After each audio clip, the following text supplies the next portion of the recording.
kunali dokotala mbambande ku dera lina yemwe anaphunzira za matenda osiyanasiyana. Dziko lonse lapansi linamudziwa ndi kumudalira. Dzina lake ndi Rodrick. Rodrick anali ochokera ku Australia ndipo anali odziwika kwambiri dziko lonse lapansi mu nkhani ya matenda aliwonse omwe madotolo ena angalephere. Iye amakhala ndi solution. Tsiku lina Rodrick anali ndi meeting yofunikira kwambiri ku dziko la Zambia ku chipata, ndipo amayenera akakwere ndege yochokera ku Australia kudutsa Malawi kuzafika Zambia. Kutacha changu anakwera galimoto lake lodula kuti akafike ku airport popeza nthawi inali itatha kale. Anakafika ku airport ndipo nthawi anayigwiradi. Anakwera ndege ndipo ndege inanyamuka. Anali okondwa kuti nthawi ayigwirano kamba kuti ku meeting amapitako iye ndi yemwe anali okalankhula. Amapitako anthu anali atasonkhana kuti amve dotolo wamkuluyu uphungu wake, koma za Mulungu sizipanganika. Weather sinali bwino, mitambo inakunga kwambiri, chimvula chochuluka, ziphaliwali, ndipo kapteni wa ndege analengezesa, kamba ka weather yomwe ilipo sititha kukwanisa kukatera komwe timayenerera kukatera. Pa chifukwa ichi titera kaye m'Malawi pa Lilongwe International Airport, ndipo weather ikakhala ili bwino tinyamuka nkumapitilira ulendo wathu ndipo tikupepesa kamba ka ichi. Rodrick anaoneka okupsa mtima nazo izi poganiza za meeting yake yofunikira kwambiri.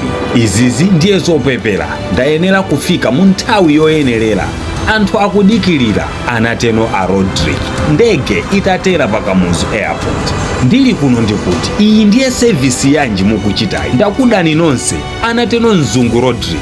Koma pambali pakepa panali munthu wina yemwe anati, sa mukuyembekezera kukafika kuti kophuma limeneli? Ndipo Rodrick anati, ku Zambia isanakwane 3 hours. Munthu uja anati, pali magalimoto panja pa airport wa omwe amayenda katiti, mutati mupange haya ndikukhulupirira ikhoza kukafika isanakwane 3 hours ku chipata. Izi Dr. Rodrick anagwirizana nazo ndipo anakwera taxi. Nkumuuza driver kuti akuyenera akafike fast ankapitako. Nkumapitako, koma mvula inali nkati ya mdima ija, zifunga ndi zina, ndipo mayendedwe ake anali ovutirapo. Kenako mkati mwa ulendo driver mwa mantha anauza Dr. Rodrick kuti ndikuganiza ndaluza njira ndipo I think tasochera. Dokotala anapsa mtima koposa mmene anapyera mu ndege muja, ndipo anangokhala chete kusowa choti ayankhule. Mkwiyo ukuzungulira mu mtimamu. Ndamva ingonditengera kulikonse komwe ndingakabisale, zinthu zikuoneka sizili kumbali yanga, anateno Rodrick atalusiratu. Koma atangoyenda pang'ono anapeza nyumba ya kumudzi yomwe imayaka nyali mkati mwake. Driver anaganiza zoti akapemphe kumene koko kuti chifunga chikatha apitilize ulendo wawo. Anagogoda pa chitseko. Mawu omveka othodwa ndi kutopa anayankha mkati muja, lowani. Ndipo atalowa anapeza muligogo wina yemwe anali akupemphera. Pambalipa pali mwana wa chichepere atagona. Mwanayu anali oti wadwala nthawi yayitali. Mayi aja anamaliza kupemphera ndi kuwalonjera a Rodrick mwachimwemwe. A Rodrick anayankha moni nati, tangofuna tibisale nawo kaye kunjaku kwaipa kwambiri. Ndipo agogo anati, palibe vuto, mutakukhala mpaka chifunga ndi mvulayi itatha. Anacheza ziwiri zitatu, ndipo mkati mwa kucheza mwawo mayi anayamba kupanga introduce. Mwana uyo wagonapo uyo ndi mzukulu wanga, ndi malela ine.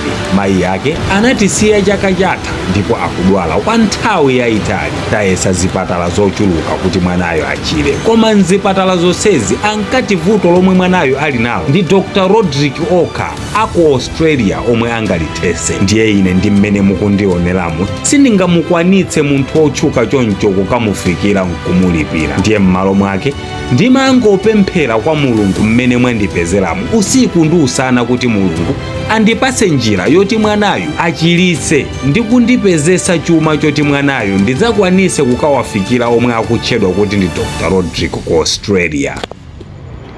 Dr. Rodrick atamva izi anazizidwa nazo, misozi inalemberera m'masomo, ndipo anayimirira ndi kuuza mayi aja kuti, mayi, mapemphero onse mwakhala mukupempha Mulungu wakuyankhani. Dzina langa ndine Dr. Rodrick, yemwe munkampempherera mutakumana nayeyo. Takumana osati ku chipatala chakunja, koma m'nyumba mwanu momwe ku Malawi, dera losadziwika. Zifunga zonse zili kunjaku, kuchokera mu ndege, kusochera galimoto, zonsezi Mulungu amafuna ndikupezeni inuyo. Mzimayi anagwesa naye misozi nati, Mulungu ndi wamkulu. Ndipo ndizoonadi, mayankho a Mulungu amabwera mosamveseseka. Oonera nzanga, nkhani ndi phunziro chabe, sikuti inachitikadi, koma ndimafuna mudziwe kuti nthawi zonse zinthu zikamayenda mmene inu simukufunira, dziwani Mulungu akuongolera zinthuzo mbali ina. Moyo uno umakhala ndi mathene ake. Inu mutha kufuna kukakhala ku Mzuzu, koma moyo nkukukakamizani kukhala ku Blantyre.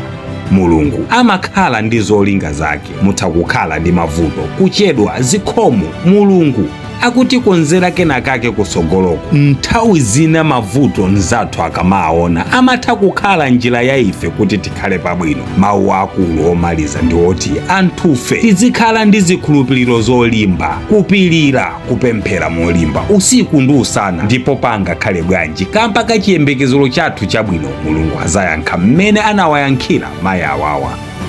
Follow Dean Studios, like, comment, komanso share kuti tipitilize kuphunzitsana zina ndi zina, poti nane pali zomwe ndikuphunzira kuseliku.